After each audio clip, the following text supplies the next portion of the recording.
Kusema kweli baby sitakuchocha, mapenzi yetu nayo ilikuwa noma. Kumbuka ile siku tuligombana na zako zilishika kajiona mnoma.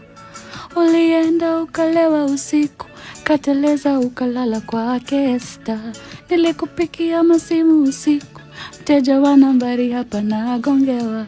Ukiniona nipe shots, ndio nipunguze mawazo. Mpenzi mimi hujiforce kusahau makosa zako. Tupatane patanisho, niwaambie shida zetu.